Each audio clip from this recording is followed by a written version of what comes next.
ایک شخص آیا مجھ سے ملنے کے لیے، خواجہ سرا ہے. میں تو پہلی دفعہ زندگی میں کوئی خواجہ سرا مجھ سے ملا. میں سمجھا کہ پراپر آدمی، اتنی بڑی اس کی داڑھی اور رنگ ماشاءاللہ بڑی مردانہ وجہ. لیکن جب بات چیت کا انداز ہوتا ہے تھوڑا سا، وہ ایٹیٹیوڈ سے اندازہ ہو گیا کہ یہ مکمل مرد نہیں ہے. تو اس نے مجھے خود بتا دیا میں خواجہ سرا ہوں. میں نے کہا بھائی ہم سے ملنے کے لیے کیسے آئے آپ، اتنی بڑی داڑھی آپ کی. اس نے اپنا جو واقعہ سنایا نا، میں 3 دفعہ وہ واقعہ سناتے ہوئے رویا ہوں. اور جب وہ سنا رہا تھا اس وقت میرے آنکھوں سے آنسو نکل رہے. اس نے یہ ابھی بھی میرا بیان سنتا ہے وہ. اس نے واقعہ سنایا کہ میں جب پیدا ہوا تھا نا تو میں خواجہ سرا تھا. گھر میں ایسا بچہ پیدا ہو جائے والدین کی طرف سے عزت نہیں ملتی. جب 10-12 سال کا ہوا تو نہ بھائی مجھے عزت دے رہا ہے اور نہ میرا والد مجھے عزت دے رہا ہے. میں بھائی کے ساتھ کہتا ہوں مجھے باہر لے کے جاؤ تو وہ کہتے ہیں لوگ میرا مذاق اڑائیں گے تمہیں دیکھ کے. ظاہر ہے اس کی حرکتیں تھوڑی زنانہ لڑکیوں والی حرکتیں ہوتی ہیں. اور والد بھی کہیں محفلوں میں نہیں لے کے جا رہے، ایک مذاق اڑایا جاتا ہے. کہنے ایک دفعہ میں کہیں گزر رہا تھا تو یہ جو ہوتے ہیں نا خواجہ سراؤں کی پوری ایک جماعت تھی. انہوں نے مجھے پہچان لیا، دیکھا اتنا اچھا. اس وقت نہ اس کی داڑھی، اور یعنی اس میں خواتین والی ہی علامتیں تھیں زیادہ. تو انہوں نے مجھے کہہ رہے اتنی عزت دی، کھانا کھلایا اور اپنے گرو کے پاس لے کر گئے. اور گرو نے کہا کہ تم ہمارے ایجنٹ بن جاؤ، ہم تمہیں پھر اب ڈانس ماس کروائیں گے، آدھے تمہارے آدھے ہمارے، جو بھی اس کا سیٹ. کہہ رہے مجھے پہلی دفعہ کہیں عزت ملی. تو لیکن میرے ابا کو پتہ چل گیا تو ابا نے لا کے طبیعت سے کوڑ دیا کہ دوبارہ ان میں نہیں بیٹھنا. ٹھیک ہے ہم نے توبہ کر لی بھائی، یہ برے لوگ ہیں، ڈانس ماس اچھی چیز نہیں ہے. ٹھیک ہے.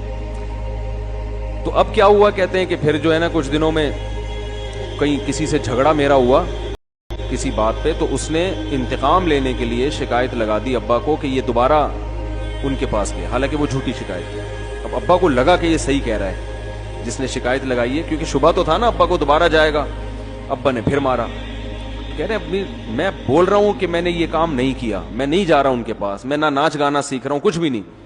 لیکن ابا نے اس کی باتوں میں آ کے انکوائری نہیں کی ہوگی پوری، وہ سمجھے ہوں گے کہ بھئی ایسا ہی ہے. تو ابا نے پھر کٹائی لگائی. اس کے دل میں منفی جذبات پیدا ہو گئے اور یہ گھر سے بھاگ گیا کہ بھئی مجھے ویسے تو عزت نہ یہاں مل رہی ہے اور میں اب ذلت برداشت بھی کر رہا ہوں تو بھی. کہہ رہے میں وہاں چلا گیا. تو جب میں وہاں گیا ہوں نا خواجہ سراؤں کے ہاں، تو وہی گرو اور ڈانس، اور پھر اس نے مشہور کچھ ایکٹروں کے نام بتائے جن کے ساتھ ہم ڈانس کرتے تھے. اور پیسے آنا شروع ہو گئے، آدھے گرو کی جیب میں آدھے ہماری، اور ہٹو بچوں. لیکن ظاہر ہے یہ کوئی عزت دار راستہ تو نہیں ہے نا. کہہ رہے ہیں کہیں سے تبلیغی جماعت میں حضرت مولانا طارق جمیل صاحب آ گئے. انہوں نے اجازت مانگی، ہمارے گرو کو پیغام بھیجا بھائی مجھے ایک دفعہ یہاں آ کے دعوت دینے دو. اس نے اجازت دے دی، آ جاؤ بھائی. بیان کیا، ان کو سمجھایا بھائی یہ زندگی نہیں ہے، اللہ کی سیروزے کے لیے بہرحال ترغیب دی. کہہ رہے ہیں میں تیار ہو گیا، باقی لوگ تیار نہیں ہوئے، میں تیار ہو گیا. کہہ رہے میں نے گرو سے اجازت لی. اس نے کہا جاؤ لگا لو سیروزہ. تو کہتا ہے کہ جب میں حضرت کے گھر پہ گیا ہوں نا تو حضرت پہلے سے دروازہ کھول کے ایسے انہوں نے دونوں بازو پھیلائے ہوئے استقبال کے لیے، پہلے سے کھڑے ہوئے تھے علماء کے ساتھ. کہتے اتنے مشہور آدمی، اتنی بڑی سیلیبریٹی، اور اتنے بڑے بڑے علماء، ان کی پگڑیاں، ان کے اتنا خوبصورت لباس، جو خود عزت دار لوگ ہیں. کہہ رہے ایسے جو ہے نا میرے استقبال کے لیے دونوں بازو پھیلا کر کھڑے ہوئے، اور ایسے مجھے بیٹا بنا کے نہ اپنے سینے سے لگایا کہ تو میرا بیٹا ہے. کہہ رہے خدا کی قسم مجھے زندگی میں پہلی مرتبہ کسی سے پہلی مرتبہ ایسی عزت ملی مجھے کسی سے. اور اس عزت دینے میں مولانا کا کوئی مفاد،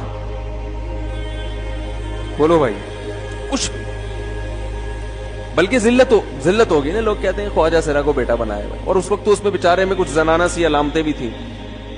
تو خواجہ سرا کو کیا دے رہے ہیں؟ عزت دے رہے ہیں. کیا کسی تاجر پہ محنت کرو تو تھوڑا چندہ دے دے گا مدرسے کو، ایسا ہی ہے نا. اور کسی افسر پہ محنت کرو تو تعلقات کیا ہو جائیں گے جب وہ دین پر آئے گا. تو اس سے کیا فائدہ؟ تو باپ ایسے ان لوگوں کو ریجیکٹ کر دیتے ہیں، بھائی اپنانے سے. کہہ رہے مجھے یہ اپنا رہے ہیں. ایسے سینے سے لگایا انہوں نے، اور مجھے سہروزے کی جماعت میں اپنے ساتھ لے کر گئے، کھلاتے تھے، بڑا خیال رکھوایا میرا۔ کہہ رہے اس کے بعد پھر میں نے گرو سے اجازت لی، وہ گرو چھوڑتے تھوڑی، ان کو پیسے ویسے دیے، جان چھڑائی نا، وہ بھی غلامی کی طرح نکلنا پڑتا ہے، پیسے دیے پتہ نہیں کتنے لاکھ یا کتنے ہزار روپے، وہاں سے پھر نکل کے 4 مہینے اس میں بھی خیال کیا، تو پھر تبلیغ کے بزرگوں سے ملا، پھر انہوں نے پورا مجھے بتایا کہ بھائی تم یہ علاج کرو تاکہ تمہارے اندر یہ زنانہ علامتیں ختم ہو۔ تو وہ علاج کر رہا تھا ماشاءاللہ، اس انجیکشن لگے، انجیکشن میں ڈاکٹروں کی بھی مدد کروائی۔ یہ ایسی این جی او ہے میرے بھائی جس کو کوئی بھی این جی او نہیں کہتا، نہ ان کے کوئی اشتہار آ رہے ہیں، کتنے لاکھوں لوگوں کو اس طرح سے یہ لے کر بھی آئے اور ان کے مسائل بھی حل کیے، مگر نہ کوئی ویڈیو بن رہی ہے، نہ کوئی اشتہار آ رہا ہے۔ یہ تو اس نے خود مجھے بتا دیا نا، اور اس نے کہا ایسے سینکڑوں لوگوں کے ساتھ ہوا ہے۔ تو اس کی ماشاءاللہ اب داڑھی نکل گئی، اس نے کہا آہستہ آہستہ میں اللہ سے امید ہے کہ مکمل مرد بن جاؤں گا۔ تو یہ ہے وہ دعوت جس میں آپ کا کوئی مفاد